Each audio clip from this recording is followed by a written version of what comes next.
Το δίκτυο Nova 5G φτιάχτηκε για σένα. Για ταχύτητα και απεριόριστες δυνατότητες. Απεριόριστα data. Ταχύτητες 5G. Πάρε το Unlimited All τώρα από μόνο 28 ευρώ το μήνα.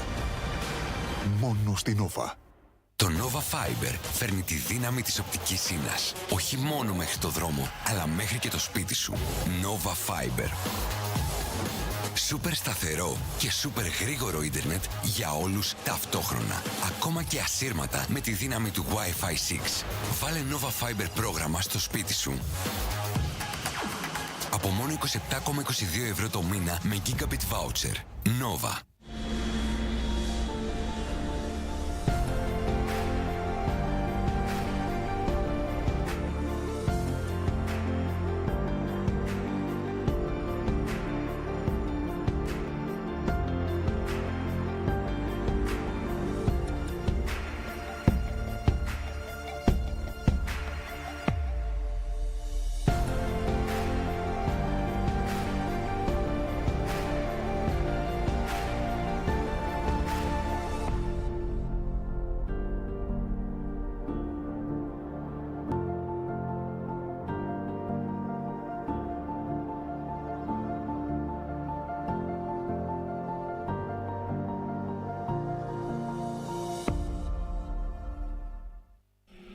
Check this out. It hasn't been such a long time since people first started shopping online, and it was easy to keep up with the clicks. Little by little by little by more, the clicks added up to be more than the stores, and e-tailers worked harder than ever before because they had to keep up with the clicks. The clicks came from laptops, then tablets and phones, Monday through Sunday, office and home, 24 hours in every zone, and still they kept up with the clicks. Now shoppers ask more from the websites they're on, their language, their currency, their way, or they're gone, so you'd better keep up with the clicks. All of a sudden, there are so many must-dos if you want to keep selling, like delivery there, no there, or there. And make it tomorrow, first thing. No time for borders. Got to stay in control, to stay in the flow and continue to grow. But we'll help you. Keep up with the clicks.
do we work?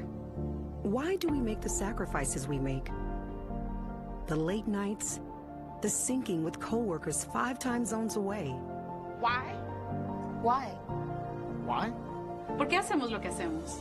Why? Because we all want our work to mean something. We want it to have impact. And not just on the bottom line, but the people we ultimately serve. Your customers. Iron Mountain knows how to make your work mean more. After all, we've been protecting your most valuable assets for over 7 decades. Who better to help you use it to unlock new ideas and insights that will not only accelerate your business, but elevate it in so many ways. By digitizing your information, securely decommissioning your IT assets, safeguarding your brand reputation, collaborating to meet your sustainability goals, and connecting your work to the world. So let's roll up our sleeves and get to it, shall we? Let's find the gold in your mountain of data. Let's elevate. Let's elevate. Let's elevate. 带动地能让我们提升 Let's elevate. Let's elevate. Elevate the power of your work.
Σήμερα, η Ελπέν είναι μία από τις μεγαλύτερες ελληνικές βιομηχανίες, χάρη στις σύγχρονες υποδομές της, τις πρωτοποριακές της έρευνες, την ισχυρή διεθνή δραστηριότητα και τη μοναδική συνεισφορά της στην εθνική οικονομία.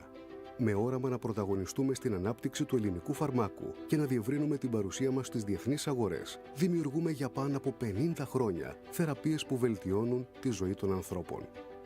Στοχεύουμε σε ένα καλύτερο μέλλον για όλους και προχωράμε δυναμικά μπροστά. Ελπέν, σταθερά στην κορυφή.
a healthier future.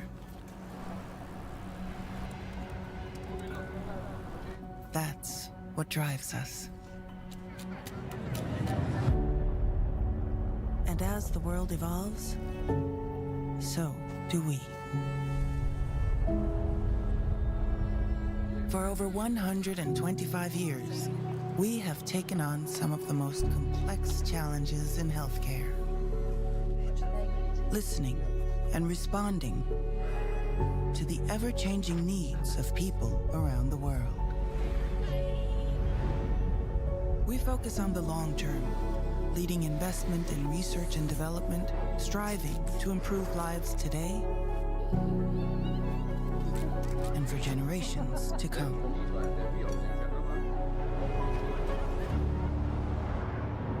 We're advancing science to ensure everyone has access to the healthcare they need. Always innovating, we bring together dedicated people and diverse perspectives from across our global network, empowering each other to keep breaking new ground. But we can't do it alone. To succeed, we collaborate with each other, with our partners, with governments, with patients. Proud of what we do, we're here because we care. Our work creates a future where we all have more time with the people we love. That's what makes us who we are. That's what makes us Roche.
tomorrow.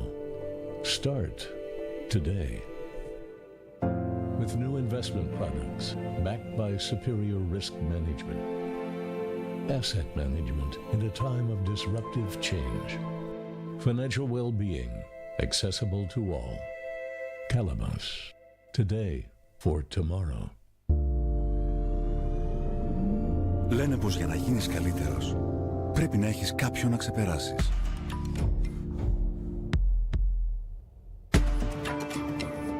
Στον Όμιλο Κουάλκο έτσι γίναμε καλύτεροι. Ξεπεράσαμε προκλήσεις, δουλεύοντας με όραμα. Ξεπεράσαμε εμπόδια, δουλεύοντας με γνώση. Ξεπεράσαμε τα δεδομένα της τεχνολογίας, δημιουργώντας τη δική μας. Και όταν ξεπεράσαμε και τα σύνορα της χώρας και γίναμε ένας όμιλος με διεθνές κύρος, δεν σταματήσαμε να γινόμαστε καλύτεροι για το καλύτερο όλων. Και ενοτομούμε διαρκώς την τεχνολογία, προσφέροντας λύσεις που δουλεύουν για όλους. Και δημιουργούμε αξία για την κοινωνία, επενδύοντας στη συλλογική πρόοδο. Πάντα ξεπερνώντας ακόμα και τον ίδιο μας τον εαυτό. Όμιλος Κουάλκο. Δημιουργούμε την τεχνολογία που μας πάει όλους μπροστά.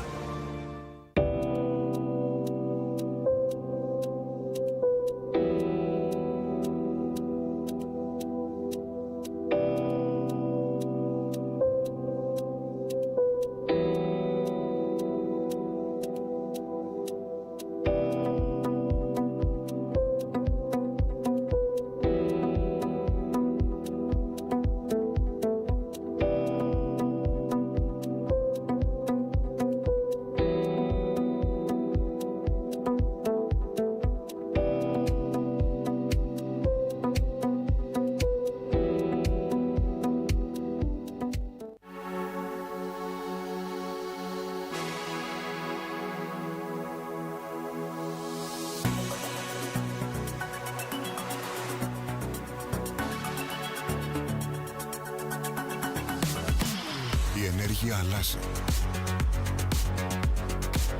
Το ίδιο και εμείς. Δεν ακολουθούμε απλά τις εξελίξεις. Τις δημιουργούμε. Με στρατηγική παρουσία στην νοτιοανατολική Ευρώπη. Είμαστε η μεγαλύτερη εταιρεία στην Ελλάδα. Με στρατηγική παρουσία στο εξωτερικό. Αναπτυσσόμαστε δυναμικά στις διεθνείς αγορές.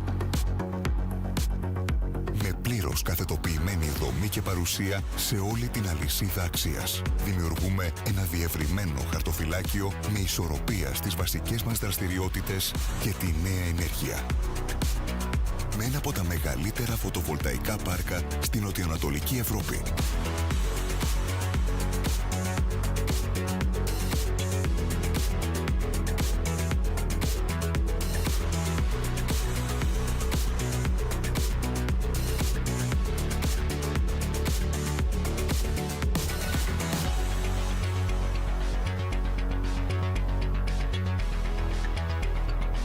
Δημιουργούμε συνέργειες με αξία και προοπτική.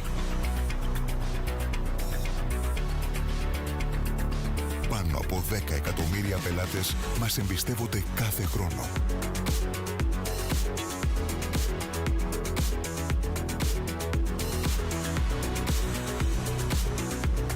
Και εμείς ενισχύουμε συνεχώς την εμπειρία τους.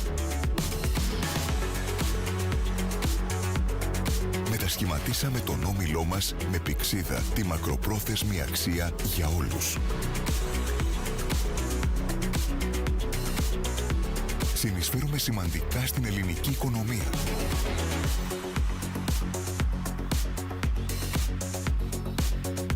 Ενδυναμώνουμε τις κοινότητες. Συμβάλλουμε έμπρακτα σε τομείς όπως η κοινωνία, η υγεία, η νέα γενιά, το περιβάλλον, ο πολιτισμός και ο αθλητισμός.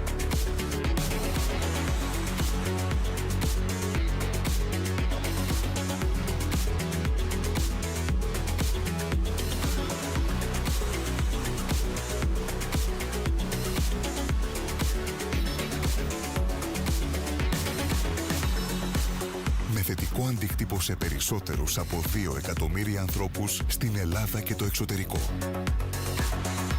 Αλλάζουμε την ενέργεια για ένα καλύτερο αύριο για όλους. Hellenic Energy. Empowering tomorrow.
People come to Greece for a holiday. But let me ask you, is it really a holiday to jump from the highest cliff into deep waters? Or to pick prickly fruit with bare hands? Washing food in seawater? Eating in a barn? Drinking 42% alcohol? Holding tight with strangers? Let me answer, no. Coming to Greece isn't really a holiday. It's so much more.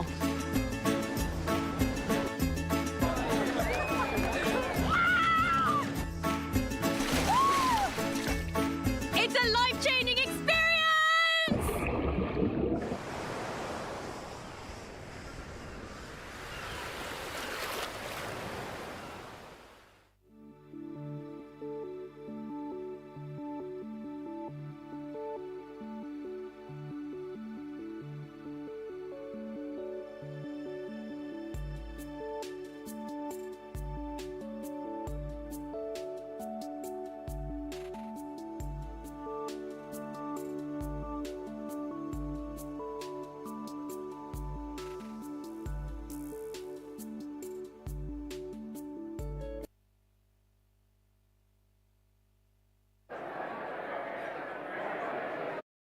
I go here.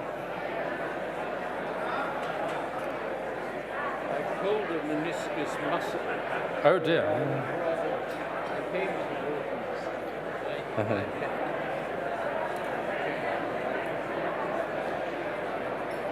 Ladies and gentlemen, if you could take your seats, please. If you could take your seats, please, we're going to begin.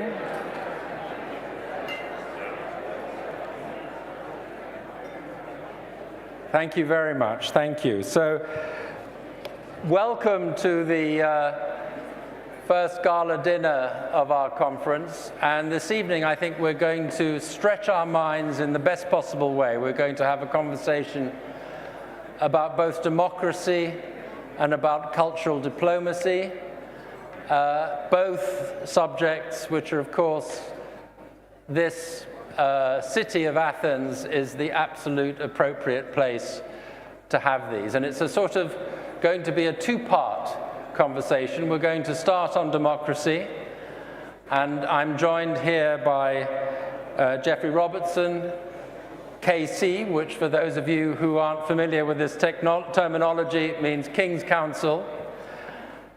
Jeffrey is the founding head of something called Doughty Street Chambers. Now, you may not have heard of Doughty Street Chambers, but Doughty Street Chambers is a formidable place of barristers, which is another strange phrase in Britain, but lawyers, let's say, advocates, who in particular defend human rights. So Doughty Street Chambers has a mission to do that, and amongst its very distinguished members, there are, for example, to name but two, the British Prime Minister, Sir Keir Starmer, and his Foreign Secretary, David Lammy.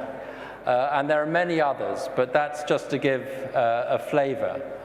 Very eminent defenders of human rights. And then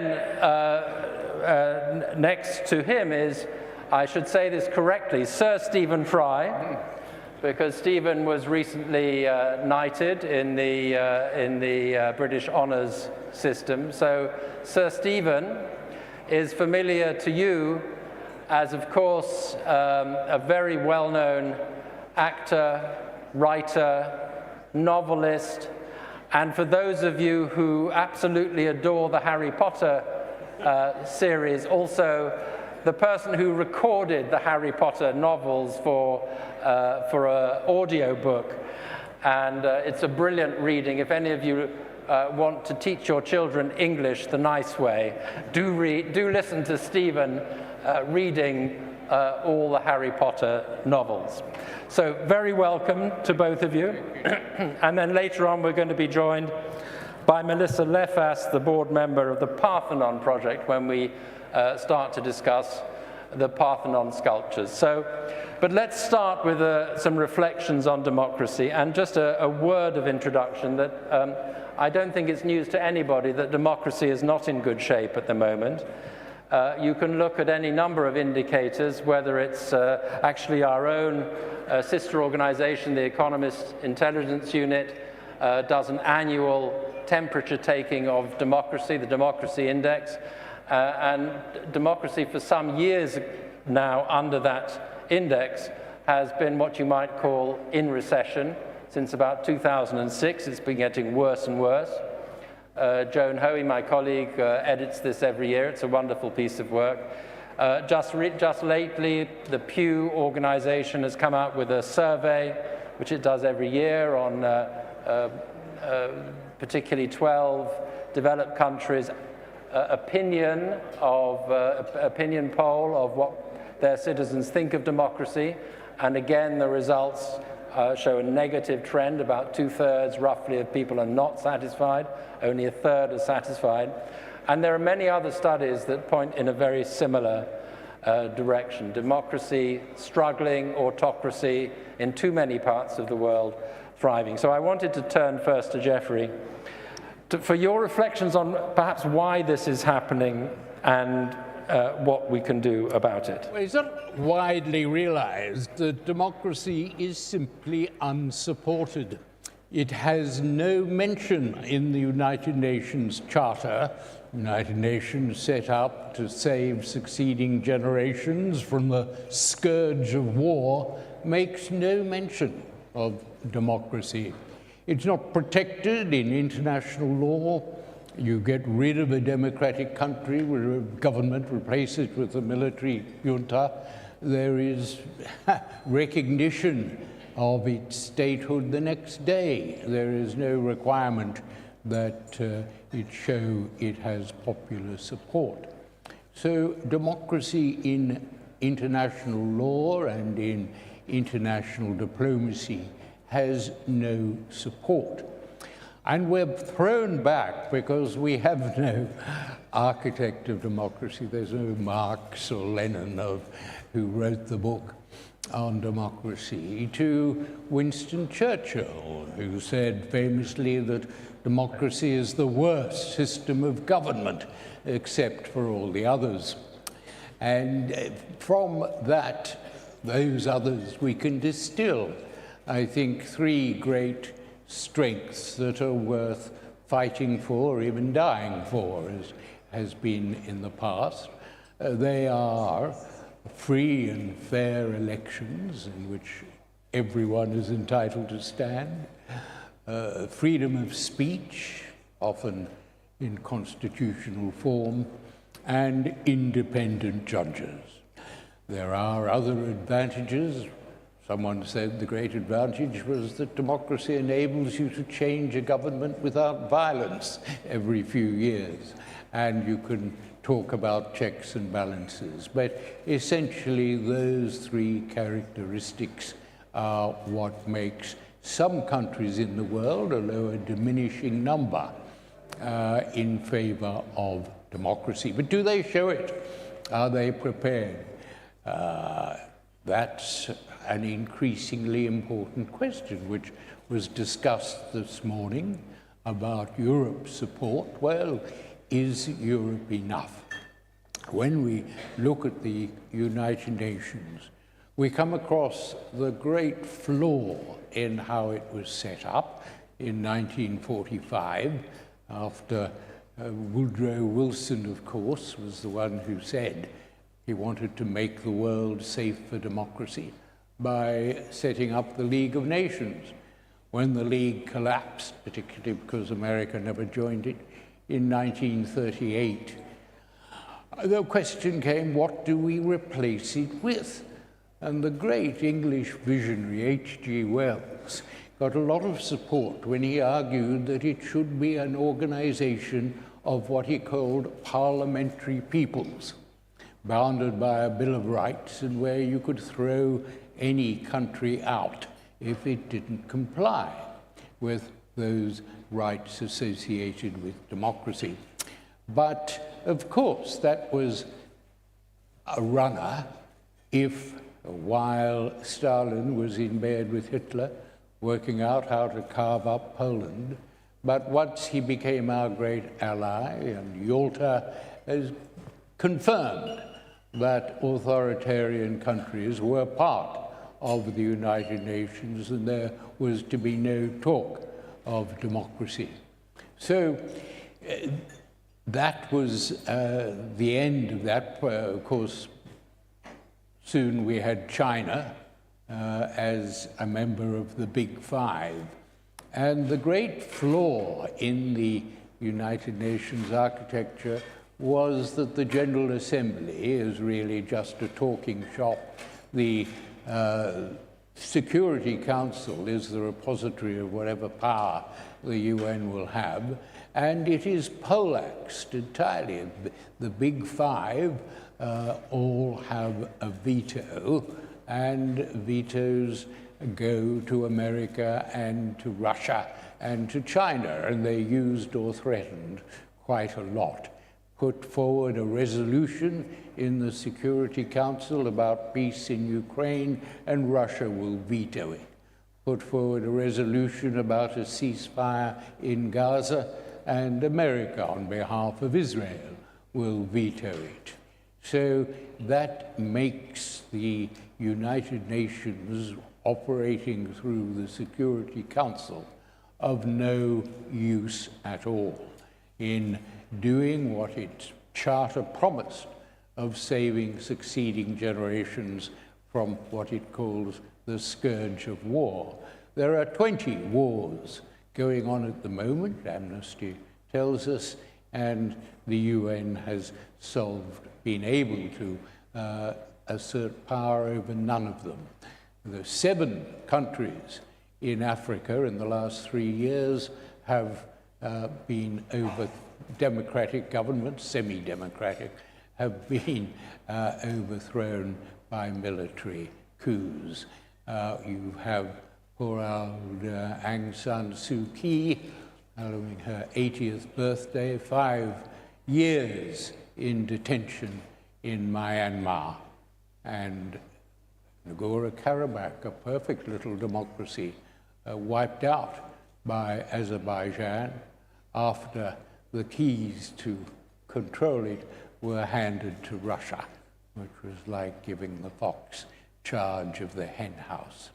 So that is the sliding back for democracy, and this morning we've had a number of European leaders talking about Europe stepping up to the plate. But I think the answer really is that Europe is not enough. The authoritarians, Russia has 5,000 nuclear weapons, and that is why many countries, including Britain, were very leery in the early stages of supplying weapons to Ukraine. It's, in fact, the case that not only Nagorno-Karabakh, but many other countries have had democracy weakened because America now has stepped out of the ring and does not appear to be a supporter of liberal democracy or democracy at all. So where do we go from here? Is Europe enough? And the answer, I think, is clearly no. But there are other countries that, if called upon to not die for democracy, at least support democracy, would probably do so. There's not only the European countries, minus Mr. Orban's Poland, but there is Hungary, 56... Hungary, you mean? Yeah. Hungary, sorry, yes. Mr. Orban's Hungary. Donald Tusk's Poland is lovely. It is, temporarily perhaps, given the... Well, I think the importance of democracy are the number of countries available, not only the 39 European countries, but the 56 members of the Commonwealth, including India and Malaysia, and not to mention Canada and Australasia, and of course countries like Japan and Brazil and Indonesia, massive countries who support, in principle, democracy. So is it too much to ask that these countries who affect support for the democratic system of government should get together and some sort of organization that has nothing at all to do with the Security Council,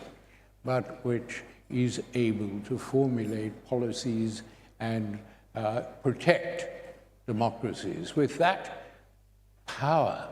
And it may well be soft power, but we are developing soft power through Magnitsky laws, which enable sanctioning of countries which infringe, and people who infringe human rights. Magnitsky laws have not been fully explored. They've seized a few oligarch super yachts and occasionally close oligarch bank accounts, but the work could be much more effectively done. And an organization of world democracy surely is the one way in which support can be offered to countries, and of course support for the arguments in favor of democracy. So if I understand that right, you're proposing a club of democracies which is wider than the European Union, that would use not just moral suasion, but also a certain amount of legal tools. Although you say that there's no law on democracy, there are laws, you said, Magnitsky laws, there are perhaps Magnitsky others, laws that could be used more fully than they are at the moment in defense of democratic principles. Yes. Yes. I think that's really interesting. It doesn't tackle part of the question, I think, that we have to tackle tonight, which is that even within that club of democracies, within the European Union, presumably the members of this organization that doesn't yet exist, but you would like in an ideal world to exist, there is increasing dissatisfaction with democracy. The popular perceptions are that democracy, too often, is not working properly for them. So I think that's also something I think we should explore a bit. Do you have a lawyerly explanation for that, or is there a deeper... why should it be now compared with, you know, as you rightly say, there were no protections in the UN Charter, but that's always been the case for the time that the UN has existed. And yet in that 70 years or 75 years, democracy has had high points and now it's having more of a low point. So why is the low point happening now? Well, I don't agree that the point is as low as some suggest. Okay. I think the attributes of democracy are still widely popular, particularly when they're lost. And but then it can be too late. Well, that's the problem. We've got to devise laws that, in fact, protect democracy. The only one that, only occasion was the case in Fiji in 2001. They're forever having coups, and this particular coup, they elected a Fijian-only government. It was a racist operation. And the court held that the government, in order to support its legitimacy, had to show that it was popular. So we called all the NGOs, all the churches, all the trade unions who trooped into court to say it was really unpopular and that they didn't endorse it.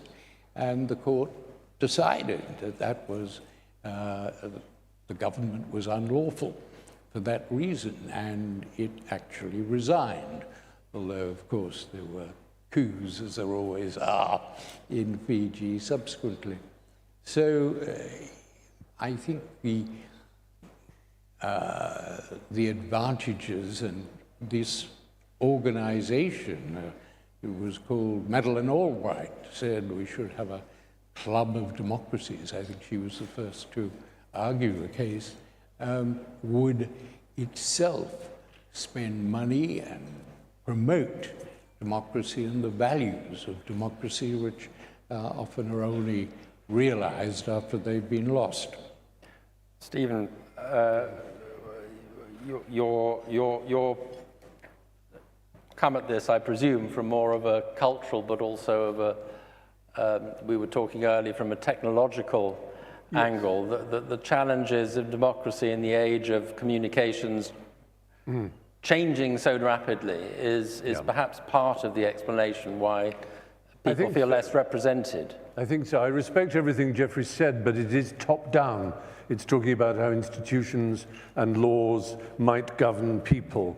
But that's not how people live their lives, of course. They live from the bottom up, as it were, and occasionally look up. If they were to hear a phrase like a club of democracies, we know straight away the kind of rhetoric that would be deployed against them, that of elitism. You are the elite democracies who are telling us how to behave. Populism knows how to respond to institutions. It has no respect for the United Nations, for the World Health Organization, for what was left of Bretton Woods and the IMF, and the way or any kind of institution is structured around the world and Europe and elsewhere. And of course, we're looking towards America as the leader of the populists there. And we know that Trump has no respect for any other leaders than Meloni, Modi, Lukashenko, Putin, Xi, Milei in Argentina, and so on, the ones who he regards as strong. And what underlines all this, both his election and the election of many others around the world of his stamp, is the technology that allowed it to happen. And we can look back at history and see that this is not really the first time. It was a different sort of technology. If you were around in 1885, there was no telephone, there were no motor cars, there were no aeroplanes, there was no, there was telegrams, and that was about it. And then within 15 or 20 years, the world completely changed. And a little while after that, in about, well, as far as America was concerned, they weren't in the First World War, but when Alexander Graham Bell first had a conversation between New York and San Francisco in 1915, everything was clearly going to change. And the First World War was a technological war and a disaster as a result of it, for which the world was not prepared.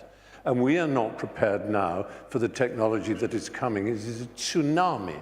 And it's the human family is sitting on the beach with its back to the ocean, playing with sandcastles, playing beach cricket or beach football, and there are confluences of different technologies, biotechnologies of various kinds, genomics, gene editing and so forth. Stem cell technology is still developing at an enormous pace. On top of that, robotics, brain-machine interfacing, and of course, AI. And quantum mechanics applied to computing. These things are enormous, and they are forming a vast tsunami that will change everything about the way we behave, particularly about the way we express ourselves as polities, as groups of people who have a way of living, whether it be a democracy or a populist democracy, which has been, in our opinion, our very sensible and wise opinion, doubtless has been corrupted. But that word corrupt is important because rupt, the Latin, is very important here. We must remember the way Facebook started with Zuckerberg saying we must move fast and break things. Break things in Latin is rupture, and it's disrupt. If you remember, that's the word that was used by whether it was anything. We must disrupt the hotel space, said Airbnb. We must disrupt the personal transport space, said Uber. All the ways that we grew up expecting things to happen have been disrupted, or to use Anglo-Saxon, have been broken. And we are living in that sense in a broken world compared to the world in which most of us grew up. And to talk about institutions like the United Nations, with all respect, is a bit like rearranging the deck chairs on the Titanic. We have to address the true crisis, which is actually expressible, I think, in one 5-letter English word, which is trust. We do not trust our leaders, and that is why democracy is broken down. We can look at individual cases in the Anglosphere of so-called white working classes feeling extremely hard done by, ignored, sidelined, and so on by the general consensus of liberal progressive politics, which seem to ignore their requirements as they see it. And certainly in my country and in America, you could regard what has happened and what is going to happen in Britain clearly in the next election, not as a triumph of the right, but as a catastrophic failure of the left to understand the world that was changing around them. The assumption that everything would stay the same, that it would be okay, that we only had to operate those levers of power that might have got a bit rusty, but we could lubricate them and all would be fine. But we've come to a time in our lives where everything is new and everything is different, and we can no longer apply those same laws. We have to understand what is happening technologically, what is happening amongst the people, and that's what populism means. It's also what democracy means. It's just the Greek for populism, actually. I think, it is probably a mistake to imagine that we, in groups like this, is no disrespect to this, it's really important to have these meetings and these conversations, but I think it is worth remembering how serious the problem is. And when you come to AI, which is a subject that I've been interested in since the 1980s, I was, I won't say a friend exactly, but an acquaintance of Marvin Minsky, who devised the phrase artificial intelligence and founded the AI lab in the 1950s at MIT as a result of Alan Turing's famous paper. And I watched through what was called the AI winter. And we now have arrived at a time with these large language models and with vast sums, hundreds of billions being poured into investment in these companies. And if most of the leaders of the world, excepting Donald Trump and probably Vladimir Putin, were to walk into this room, but also Mark Zuckerberg and Jeff Bezos and Elon Musk and Sam Altman walked in the room, all eyes would be on the technocrats. Nobody is interested in politicians anymore. They are not seen as wielding power over the world. A few might be on you, Stephen. You're being too that's very kind, but the power in the world is wielded by the technocrats. Yeah. Interestingly, and it's a side issue you might like to investigate, Elon Musk's father was a leading figure in the Technocrat Party in the 1930s, which was a serious party that actually fought very hard to win power in the 1930s in America at the height of the Depression. And if it weren't for the victory of FDR, Musk Sr. would have swept to power. He was a real contender. Instead, he went off to South Africa in a huff. And gave birth, as we know, to Elon's father. But the fact is, technocrats, we have to accept that these technocrats, whatever we think of them, and it's very easy to think very badly of them, but they have far more power than the people we vote for. They would say, because that's what Rupert Murdoch said when he was, in charge of all the press, oh, I'm more democratic than a politician because I have to get voted for every day by selling a newspaper every day. And he genuinely believed, therefore, he had a democratic voice. He was more representative of the people. And that's what we have to understand. These people believe, with their weirdly twisted libertarian Ayn Randian philosophies and all the rest of it, they believe they represent the future. And they have the power to represent the future. They can buy politicians, and have done, as we have seen, and will continue to do so. And talking about the United Nations and clubs of democracies is not going to address that problem. And of course you will rebut me now, and I hope you can, but this is my fear about where democracy is. Well, it's Casey's job to do rebuttals as well. Yes, exactly. That's why I use the word. But I want, before we get there, I want to ask, because it's fascinating what you said. Well, first of all, I will retain the idea that democracy is just the Greek for populism. But, well, the rule of the people. Yes. And populace is people in that. But this view of technology, you've given a very dark view of technology. No. And in terms of, coping with the wave, the tsunami, as you put it, that is upon us. In conferences like this, technology is more often talked about the solution. I mean, another word that everybody likes in that context, to all sorts of problems. So is it both at the same time? Let me tell you about Padoom Padoom. Do you know the phrase Padoom? P brackets, doom, close brackets. It's used by scientists in the AI field. P stands for probability, expressed as a percentage, and doom is the extinction of the human race. So you ask, and I have done this because I'm lucky enough to know some of these people. There are people like Stuart Hinton, Geoffrey Hinton, Stuart Russell. Geoffrey Hinton won the Nobel Prize with Demis Hassabis. Joshua Bengio, Eliezer Yudkowsky, and you ask them, how do they set P? What percentage will they set doom at? It's like the doomsday clock that the nuclear boys follow, which at the moment is something like 80 seconds to midnight. Well, the median vote for what human extinction at the hands of AI is something between 10 and 15%, which is very high. Eliezer Yudkowsky puts it at 90%. Jan LeCun, who is the chief AI scientist at Meta, sets it at 0. But then you might consider that is like a tobacco executive setting the likelihood of cancer at 0. he has a stake in it because Meta has basically bet the farm on AI. So they believe there is a serious problem. It's known as the alignment problem. This was best expressed as some of you who may have read philosophy at the university will remember a thought experiment called the genie experiment, where you ask, a genie tells you you have a wish. You can have any wish and it will grant it. It's a powerful genie. And you're a decent person. You love mankind. So you say, I want you to end all suffering on the planet.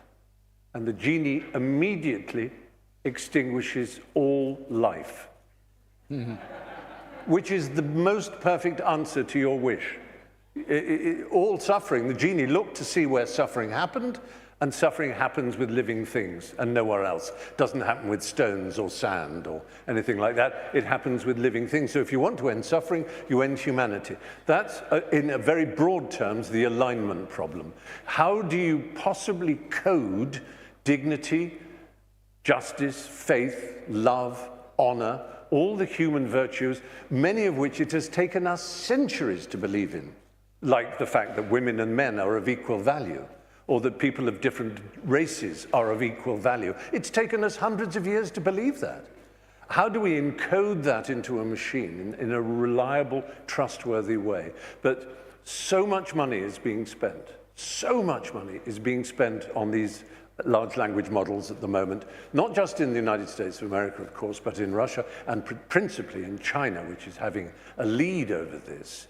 So we have nations that are controlling AI, and the idea that these can be sandboxed off is like saying, oh, there may be pollution in the English Channel, but there's none in the Atlantic. If you look at the world, there's only one ocean. There's no separation in the oceans. There's no separation in the internet or in the digital sphere or in the power that AI can have. You look at what the military can do with AI. It's terrifying. With assassinations, if someone wants to kill me now, this is now, all they need is a drone the size of my hand with a small laser in it and facial recognition, and ziz, bang, I'm dead. It can come in through the room, no one will even see it or hear it, and you're gone. That's how assassinations will take place. That's, all of these issues. And with nuclear power, even at the height of the Cold War, there were SALT talks, there were the strategic arms limitation talks, there were guardrails, there were laws, there was a nuclear club, in fact, of nations that agreed amongst themselves they would own this power and they would control it and they would try to make sure that mankind wasn't wiped out. But this time, at the time when there is no belief in international institutions, there is no belief in democracy, in law, and in regulation for capitalism. There is no belief at all in these giant corporations. They just scream communism. If you suggest that there should be... Trump has recently issued an executive order making it illegal for individual states in the United States to have regulations over AI. They're not allowed to do it because he has been bought by AI. And he knows that he and his successors will have power because of AI. So we really have to recognize this. But on the other side, sorry, Daniel, yes, absolutely. I call it AI is both chilling and thrilling, because what it will do for medicine and what it can do in ways of opening up information to all of us is absolutely marvelous. There's no question of it. But without controls, without guardrails, without agreements, without faith, without trust, as I say, it is so dangerous. Well, we have been warned, but Jeffrey, I'm going to give you a chance to come up in front of the judge. The best way of refuting it is to say, I agree with everything you've said. And indeed, you can't regulate AI without having laws, and better laws than we've had in the past. You look at war crimes law, kids dug out of the rubble in Gaza. What sort of laws do we have?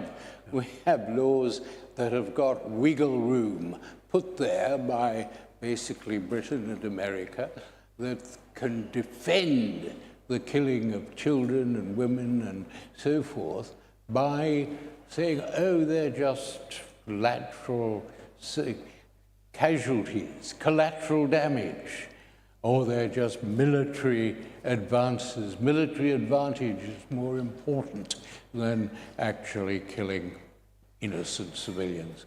And that is the sort of wiggle room that our war law at present allows. War law allows you to use nuclear bombs. There's no law against it. So that is the task ahead for the communities of democratic governments, if you like. And I'm suggesting that they are actually larger than we like to think. 125 countries are members of the International Criminal Court, by and large, democratic countries. And because of the danger of AI, amongst others, particularly autonomous weapons systems, which have no human guidance and could end up deciding for themselves who to kill by bombing, drones that are masters of their own and our fate. These aspects, disinformation, the kind of disinformation that promotes so many right-wing populist movements, needs to be curbed, and in a democratic way. Joseph Goebbels always said that the amusing thing about democracy was that it provided for its own downfall. Yes. And he should know.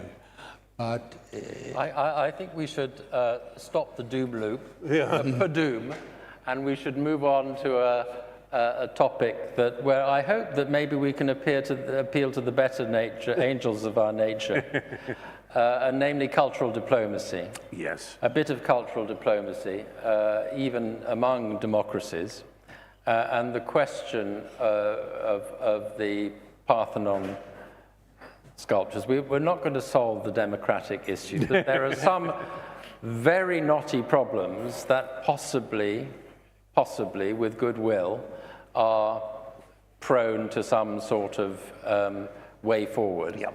And the question, I think, that in the time that's left to us before everybody gets some food, is whether this is one such question, and we can explore a little bit the issues, but also where things stand in trying to find a way through them. So perhaps, Stephen, start with you on this one. How do you see things are moving, and might we actually get somewhere? It's an interesting question. I've been interested in this issue. Well, I was given it. Some of you may have known of and remember the great journalist, a combative, polemical journalist, contrarian, as he described himself, Christopher Hitchens, who died, 2011, so yeah, 14 years ago. And he left me, he was a friend of mine, he left me the issue of the Parthenon sculptures, in the sense that when he was dying, he said, I want you to lift the tattered flag of this campaign. He had discovered the extraordinary injustice of the apparent ownership of the Parthenon sculptures by the British Museum in London. He'd been educated in it by the great actress and politician from Athens, from Greece, Melina Mercouri, who told him all about it and said, you must fight to get the Parthenon sculptures back to Greece. And he did, and he wrote a wonderful book about it. And then, as I say, when he was dying, he asked me to carry on the fight. Well, I'm hardly alone in this. I'm a small voice in it, but I've done my best. And I think we are getting close. There is this belief that George Osborne, who's chair of the trustees of the British Museum, keeps expressing his willingness. And funnily enough, rather, as I said, everything comes down to the word trust early on. This comes down to one word, an even shorter word, a four-letter word, and that's the word loan. The British Museum seems desperate to want to say that they have loaned the marbles, the sculptures, to Athens. And you in Greece have rightly said, no, they are ours. They belong to us. They were taken by a Scottish plunderer, a Scottish thief, who bribed the Ottoman Empire, which was occupying Greece. This is 220 years ago, and hacked them away, just literally with axes and swords and pickaxes, just hacked at these marbles, these unbelievably beautiful objects, and took them back to England. And England passed a law of Parliament to say, all right, they're ours now. But even at the time, people understood it was theft.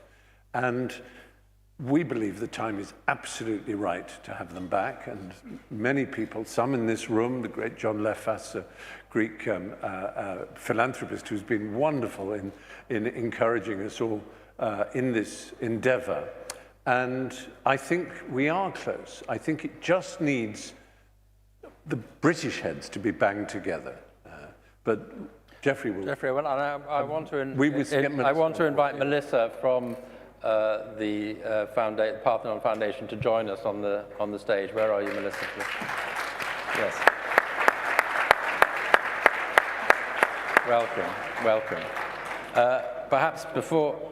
Okay, by all means, come up to. This is Ed Vaizey, who's a former culture minister and professional panel crasher, of our panel here, but he's also on the Parthenon project. Co-chair, is that yes, co-chair.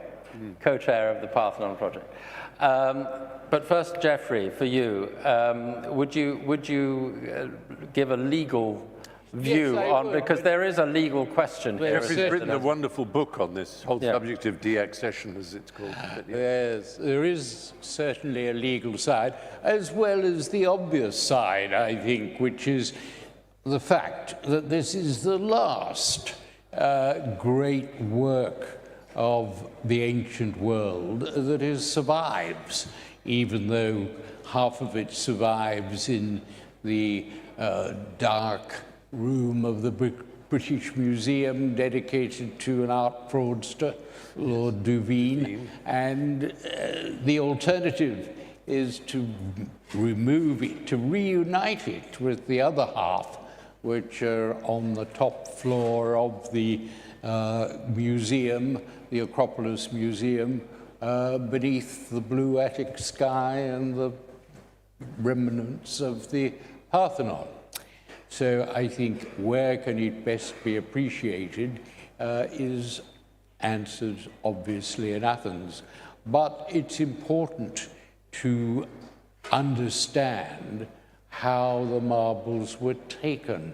Why did Elgin succeed when the French, a few years before, had failed? They wanted to get their hands on it. Well, the reason Elgin succeeded is unimpeachably because he bribed and corrupted 3 Turkish Ottoman officials, the military governor who was in charge of the Acropolis, the civil governor in charge of Athens, and the Qadi, the Chief Justice, the Ottoman Chief Justice of Athens. They were paid, and we have a record of what they were paid. Savile Row suits they were made for them. Dueling pistols engraved in gold were given to them. Telescopes from London were sent to them, plus an awful lot of money. We know this because it was sworn testimony by the man who did the bribing, Elgin's agent, who was a vicar, who came to end up his life as a country parson. And he happened to be in London at the time there was an inquiry, and they hoiked him in to give evidence, and he did. And so it's the unimpeachable fact that this was achieved, cutting the sculptures in half, taking them to the house, the garden of the British ambassador in Athens, and putting them on what was very often a British naval ship at Piraeus. That is clear, so that any, and of course, law, particularly international law, has moved on. Only a few years ago, the World Court held that any contract that was brought into being by corruption was void from the beginning, and that is the test that today is applied where you have proof of corruption. So I would expect that if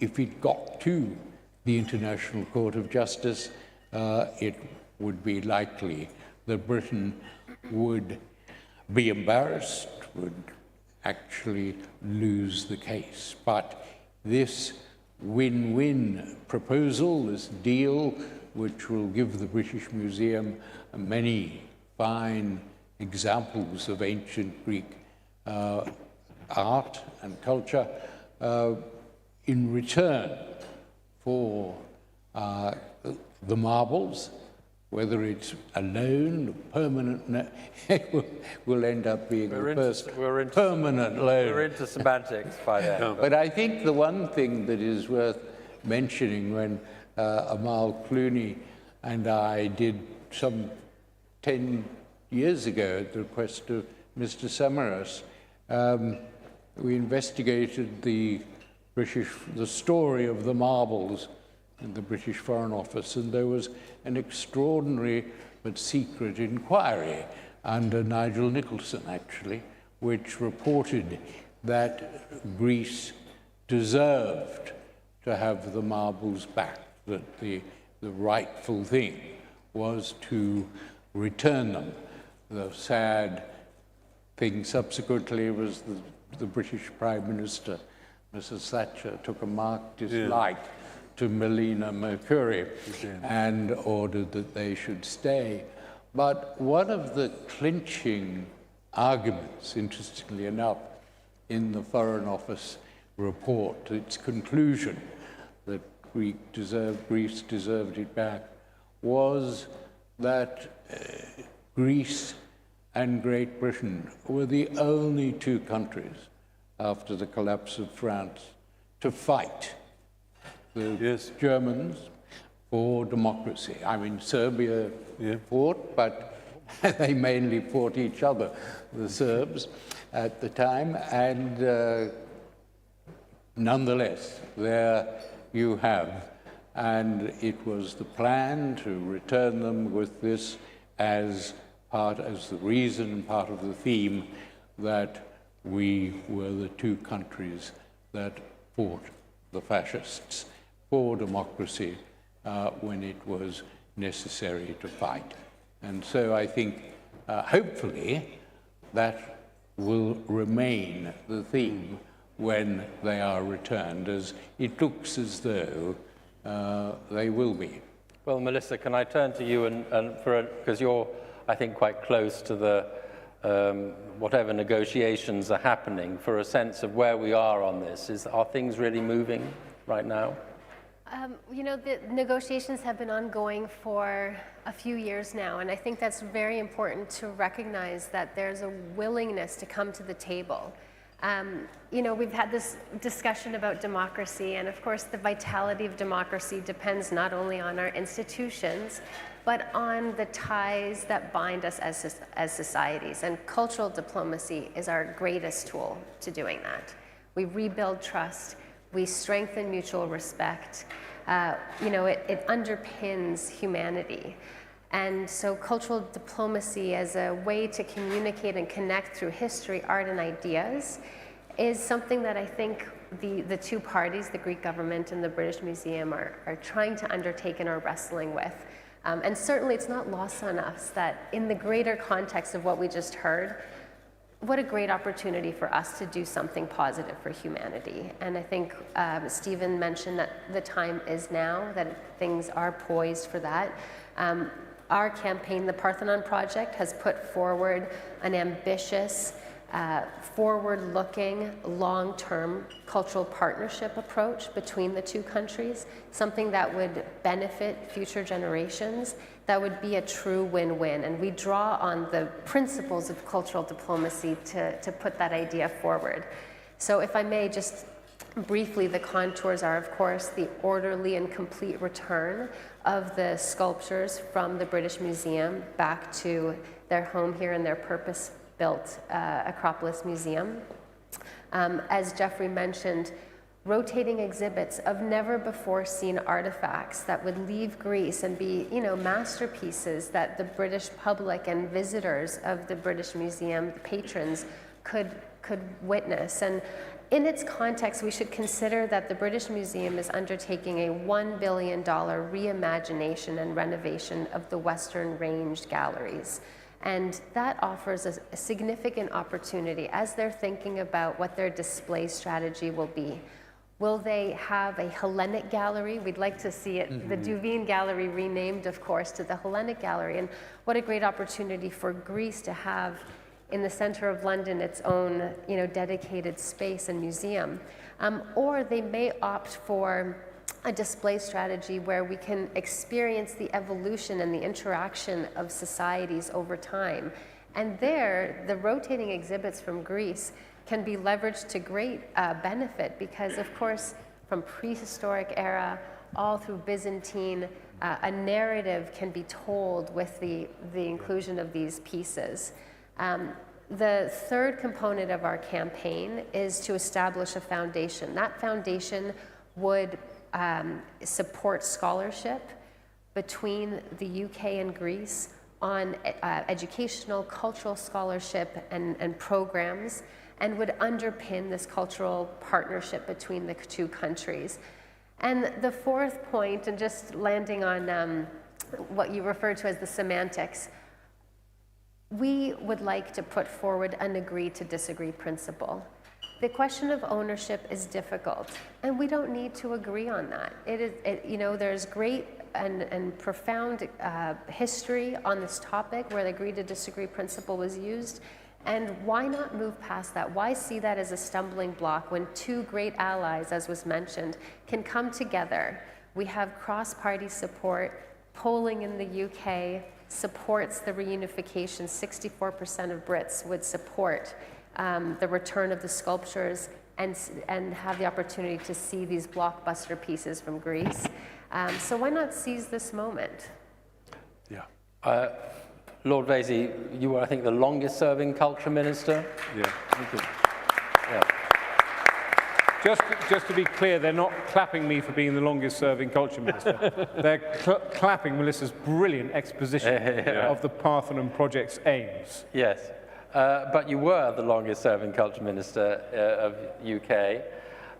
So I think the appropriate question for you is that what you might well ask when you hear these expositions of the history, the fact that you haven't even mentioned that they're all jumbled up in the British Museum and they're not seen as they should be as a single story as originally displayed, and the solutions that you proposed, which would involve cultural exchange and a finessing of the ownership question. The question then is, why hasn't it happened already? And part of the answer is, as you would be well aware as culture minister, is that this is sensitive stuff in Britain. So the popular press in Britain would not miss an opportunity to shout about this. Yes, as the headline, you can read it now. And indeed, when many of you here will remember when Rishi Sunak was Prime Minister, he actually refused to meet the Greek Prime Minister when he was in London because he'd mentioned something about the Parthenon sculptures. So do you think that we can politically get it over the line in Britain? Yeah, I think that's a really good question, because I think it's worth reminding our Greek friends how embedded the Parthenon sculptures, or as the Brits call them, the Elgin marbles, are in our psyche.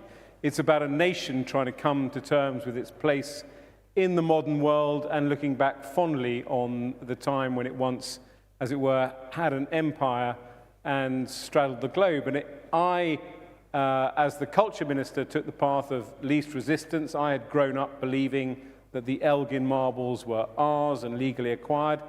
And as a result, I only have a footnote in Geoffrey's masterful book on the Parthenon sculptures where I write a rude letter to UNESCO telling them the Elgin marbles are ours and hands off. But I've had a conversion on the road to Damascus, because it only takes a few seconds to realize, among all the contested treasures that different countries claim, the Parthenon sculptures are the most easy to understand, because effectively you're reuniting one work of art. And once you accept that you're reuniting a work of art, it's not very difficult to work out that perhaps it should be situated where it was originally created and placed rather than in London. So it's a very easy argument to win, but you are absolutely right. It's bound up in British psychology. And to pick up on what Melissa was saying, I think there's a huge opportunity for Britain, in a funny way, making this decision to return Parthenon sculptures, to come to terms with its place in the world,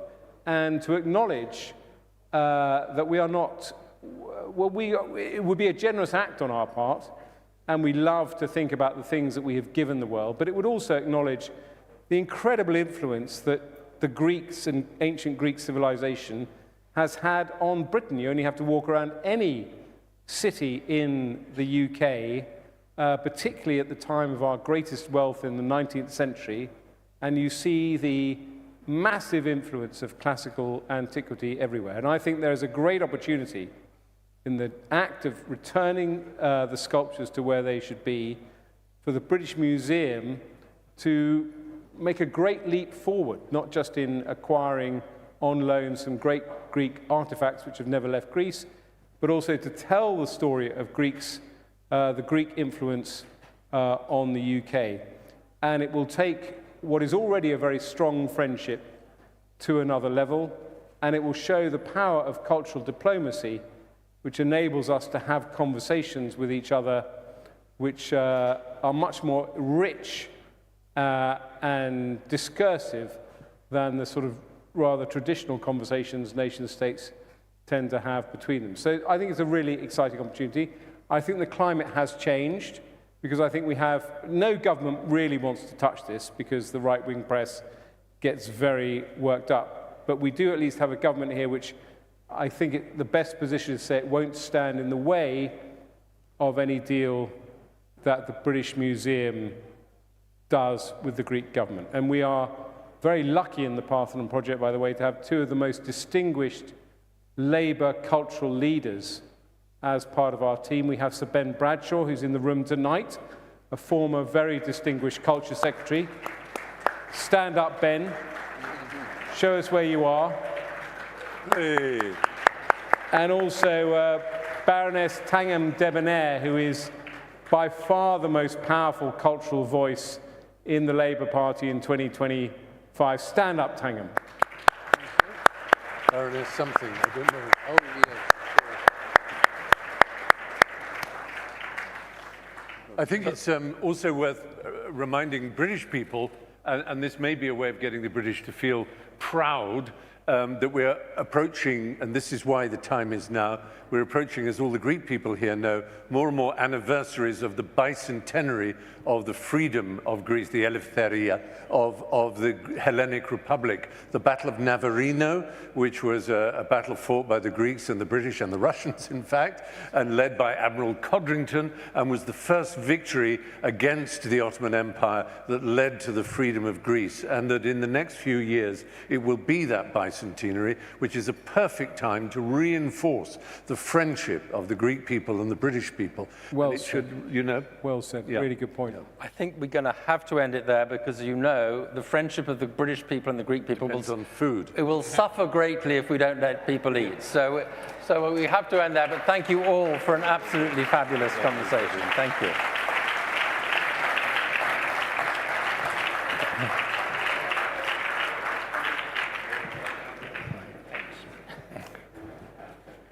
Well, that was very good.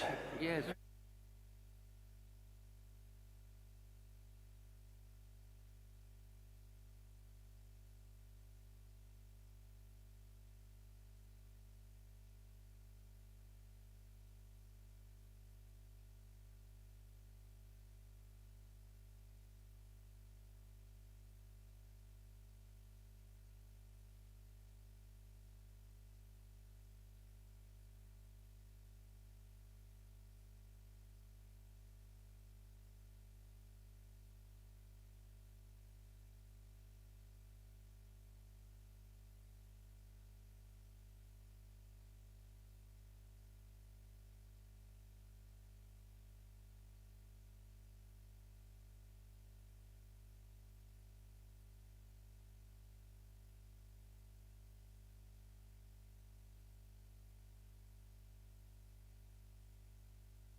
Why do we work? Why do we make the sacrifices we make? The late nights, the syncing with coworkers 5 time zones away. Why? Why? Why? ¿Por qué hacemos lo que hacemos? Why? Because we all want our work to mean something. We want it to have impact. And not just on the bottom line, but the people we ultimately serve. Your customers. Iron Mountain knows how to make your work mean more. After all, we've been protecting your most valuable assets for over 7 decades. Who better to help you use it to unlock new ideas and insights that will not only accelerate your business, but elevate it in so many ways. By digitizing your information, securely decommissioning your IT assets, safeguarding your brand reputation, collaborating to meet your sustainability goals, and connecting your work to the world. So let's roll up our sleeves and get to it, shall we? Let's find the gold in your mountain of data. Let's elevate. Let's elevate.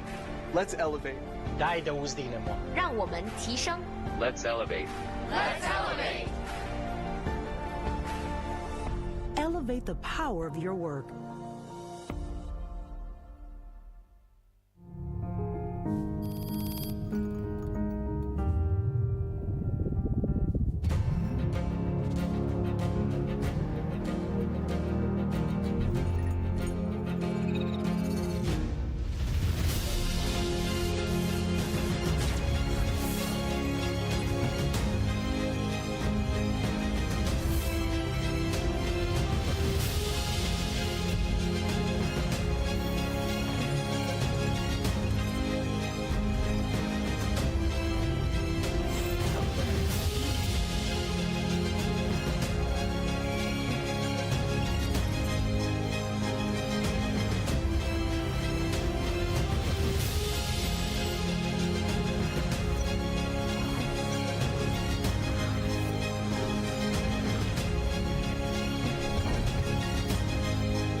Σήμερα, η ΕΛΠΕΝ είναι μία από τις μεγαλύτερες ελληνικές βιομηχανίες, χάρη στις σύγχρονες υποδομές της, τις πρωτοποριακές της έρευνες, την ισχυρή διεθνή δραστηριότητα και τη μοναδική συνεισφορά της στην εθνική οικονομία. Με όραμα να πρωταγωνιστούμε στην ανάπτυξη του ελληνικού φαρμάκου και να διευρύνουμε την παρουσία μας στις διεθνείς αγορές, δημιουργούμε για πάνω από 50 χρόνια θεραπείες που βελτιώνουν τη ζωή των ανθρώπων. Στοχεύουμε σε ένα καλύτερο μέλλον για όλους και προχωράμε δυναμικά μπροστά. ΕΛΠΕΝ, σταθερά στην κορυφή.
a healthier future. That's what drives us. And as the world evolves, so do we. For over 125 years, we have taken on some of the most complex challenges in healthcare. Listening and responding to the ever-changing needs of people around the world. We focus on the long term, leading investment in research and development, striving to improve lives today and for generations to come.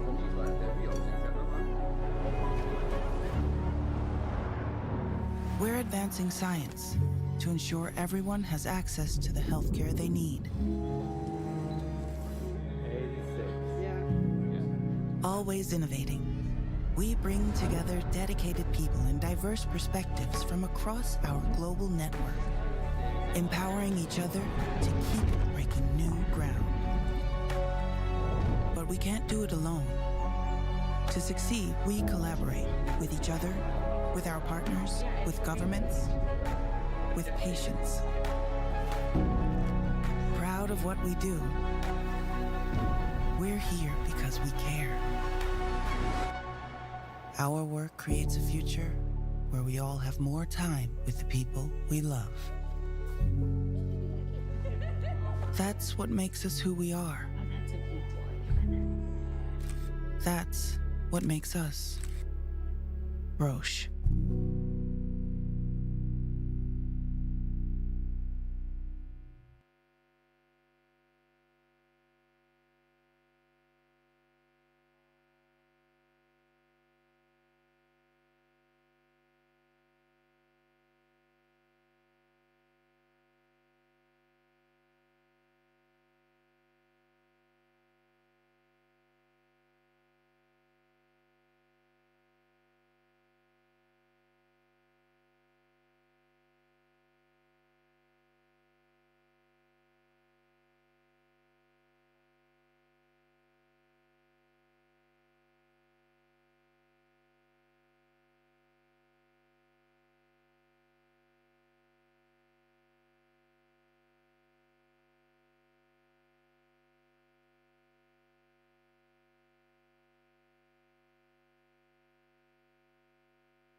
tomorrow.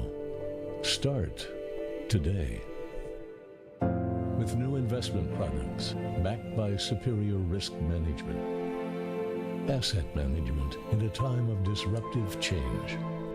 Financial well-being, accessible to all. Calabas, today for tomorrow. Λένε πως για να γίνεις καλύτερος, πρέπει να έχεις κάποιον να ξεπεράσεις.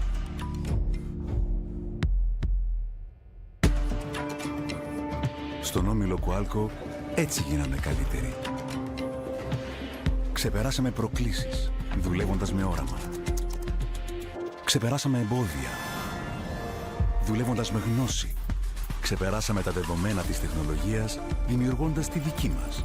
Και όταν ξεπεράσαμε και τα σύνορα της χώρας και γίναμε ένας όμιλος με διεθνές κύρος, δεν σταματήσαμε να γινόμαστε καλύτεροι για το καλύτερο όλων. Και ενοτομούμε διαρκώς την τεχνολογία, προσφέροντας λύσεις που δουλεύουν για όλους. Και δημιουργούμε αξία για την κοινωνία, επενδύοντας στη συλλογική πρόοδο. Πάντα ξεπερνώντας ακόμα και τον ίδιο μας τον εαυτό. Όμιλος Κουάλκο. Δημιουργούμε την τεχνολογία που μας πάει όλους μπροστά.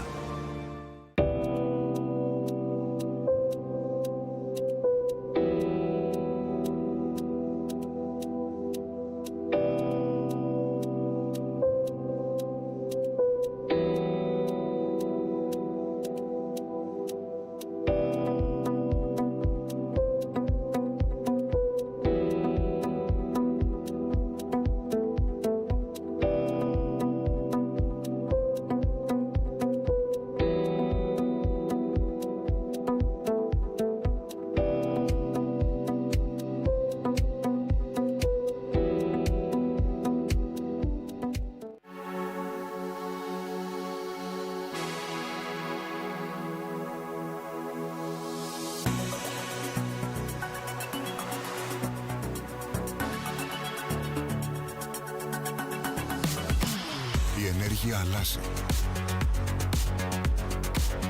Το ίδιο και εμείς. Δεν ακολουθούμε απλά τις εξελίξεις. Τις δημιουργούμε. Με στρατηγική παρουσία στην νοτιοανατολική Ευρώπη. Είμαστε η μεγαλύτερη εταιρεία στην Ελλάδα. Με στρατηγική παρουσία στο εξωτερικό.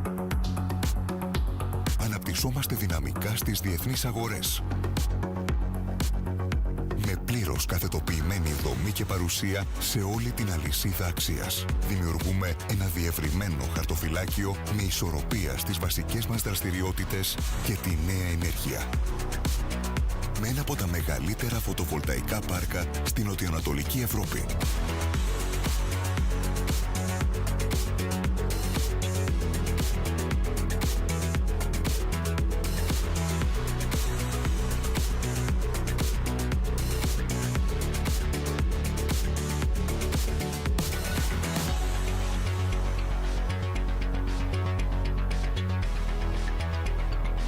Δημιουργούμε συνέργειες με αξία και προοπτική.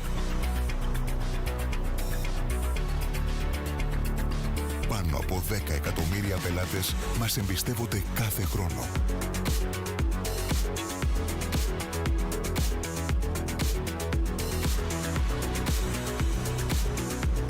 Και εμείς ενισχύουμε συνεχώς την εμπειρία τους.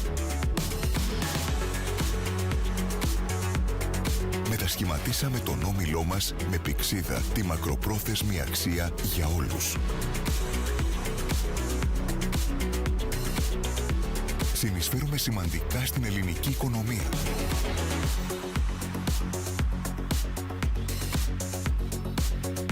Ενδυναμώνουμε τις κοινότητες.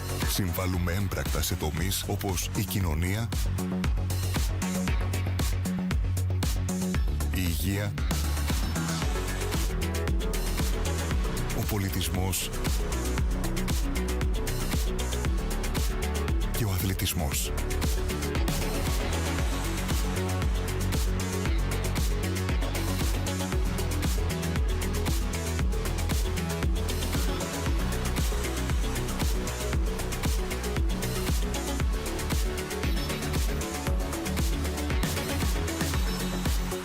Θετικό αντίκτυπο σε περισσότερους από 2 εκατομμύρια ανθρώπους στην Ελλάδα και το εξωτερικό. αλλάζουμε την ενέργεια για ένα καλύτερο αύριο για όλους. Hellenic Energy. Empowering tomorrow.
People come to Greece for a holiday. But let me ask you, is it really a holiday to jump from the highest cliff into deep waters or to pick prickly fruit with bare hands? Washing food in seawater? Eating in a barn? Drinking 42% alcohol? Holding tight with strangers? Let me answer. No. Coming to Greece isn't really a holiday. It's so much more.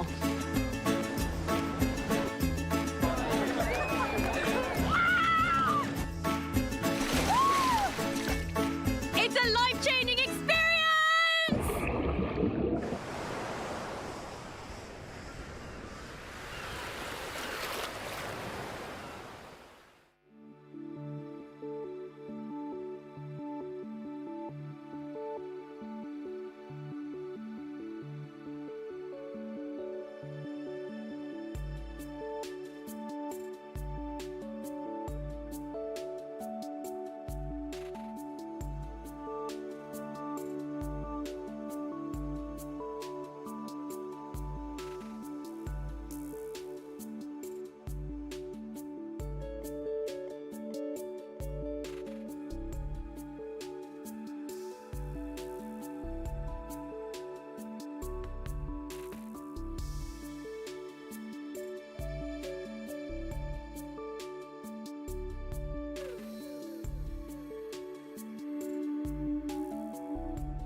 Όταν τίποτα δεν σε σταματά, προχωράς μπροστά. Πιο δυνατά. Κάνεις περισσότερα και σπάς τα όρια. Το δίκτυο Nova 5G φτιάχτηκε για σένα. Για ταχύτητα και απεριόριστες δυνατότητες. Απεριόριστα data. Ταχύτητες 5G. Πάρε το Unlimited All τώρα από μόνο 28 ευρώ το μήνα. Μόνο στη Nova. Το Nova Fiber φέρνει τη δύναμη της οπτικής ίνας. Όχι μόνο μέχρι το δρόμο, αλλά μέχρι και το σπίτι σου. Nova Fiber. Σούπερ σταθερό και σούπερ γρήγορο ίντερνετ για όλους ταυτόχρονα. Ακόμα και ασύρματα με τη δύναμη του Wi-Fi 6. Βάλε Nova Fiber πρόγραμμα στο σπίτι σου. Από μόνο 27,22 ευρώ το μήνα με Gigabit Voucher. Nova.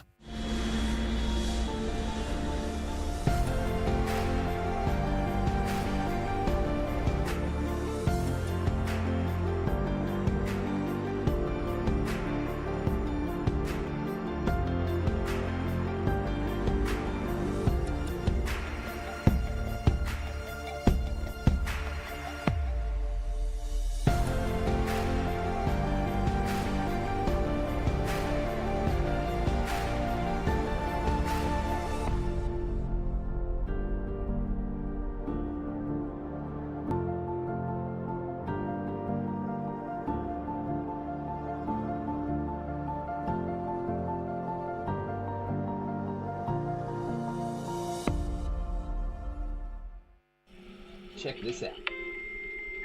It hasn't been such a long time since people first started shopping online, and it was easy to keep up with the clicks. Little by little by little by more, the clicks added up to be more than the stores, and e-tailers worked harder than ever before because they had to keep up with the clicks. The clicks came from laptops, then tablets and phones, Monday through Sunday, office and home, 24 hours in every zone, and still they kept up with the clicks.